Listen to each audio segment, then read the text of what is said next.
За 6 сарын 28 2016 оны 6 сарын 28-ны өдөр магадгүй та маш хариуцлагагүй мэдээлэл хийсэн баг. За энэ бол Эрдэнэт үйлдвэрийн Оросын талын 49%, Монголын тал дээр лээ гэдэг таавал баярын мэдээлэл хийсэн. Ерөөсөө цаг хүрэхгүй хугацааны дараа Монгол Ардын нам бол Луурдад авчихлаа гэдэг мэдээллийг хийсэн. Үүнээс болж сонгуулийн дүн эргэсэн байх магадлал бий юу? Ер нь бол процесс маань өөрөө эргээд одоо бол ингээд сонгуул дууссан, ерөнхийдөө улс төрийн хэрхэл жоохон намжсан байгаа үед энэ асуудлуудаа нэг харах хэрэгтэй л доо. 6 сарын ихээр Эрдэнэт бол Монгол улс руу шилжих энэ болцоо бол гарч ирлээ гэдэг ийм асуудал засаг дээр яригадаад бид нар засгийн газрынхаа хоёр чухалдаанаар энэ асуудлыг хэлцээ. За ингээд улс төрийн сонгуул явж байгаа ийм ороо босгоо цаг үеэр энэ асуудлыг бол бас хитрхи ингэж одоо бэлтгэлгүйгээр гарган гэдэг маань өөрөө буруу. Тийм учраас бол энэ асуудлаа бол сайдар үүсгэх ёстой. Засгийн хэмжээнд шийдэх ямар асуудлууд байна, их хурлаа ойлголцох ямар асуудлууд байна, энэ бүх зүйлээ үзэх гэдэг дээр хуулийн баг одоо бусад одоо олон хүмүүс бол ажилласан. Тэгээд ерөнхийдөө бол сонгуультай ер нь бол 6 сарын эхнээс бол энэ асуудал бол үүссэн байна. Тэгээд 6 сарын 29-нд бол сонгуул болсон. Та бүхэн мэдж байгаа 6 сарын 27-ны шөнөөр бол сонгуулийн сурталчилгаа дуусдаг.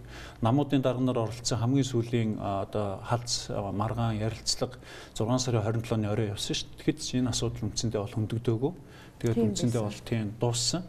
Харин 6 сарын 28-нд бид нэгэнт одоо сонгуулийн сурталчилгаа дууссан ямар ч үйл ажиллагаа хийхгүй учраас засгийн газрынхаа хуралдааныг хийе. 2 өдрөөс 1 өдөр бид сонгуулийн сурталчилгааны сүүлийн өдрөөр хойшлуулсан байсан. 6 сарын 28-ны өдөр өглөө засгийн газрын хуралдаанаа хийсэн ямар нэгэн асуудлууд бол байгаагүй тэн дээр зүгээр одоо хуралдаан дуусаад тэгээд гэртээ хараад үдээс хойш түр амраад одоо маргааш сонгуультай учраас орё гэдээ байж итэл гинт одоо үдээс хойш 4-5 цагийн үед бол их хурлын дарга бол надлуу ярьсан. Танаа засгийн газарт байгаа 3 Монгол Ардын Хувьсгалт намын 3 сайд мэдээлэл хэвлэлийн багвар хийж байна. Ингээ Эрдэнэт асуудал ярьлаа. Хоёрдугаарт хойно одоо Оросын хэвлэлээр энэ асуудлууд гараад ирлээ. Ерөнхий сайдын хувьд бол гарчин асуудалтай тайлбар өгөө.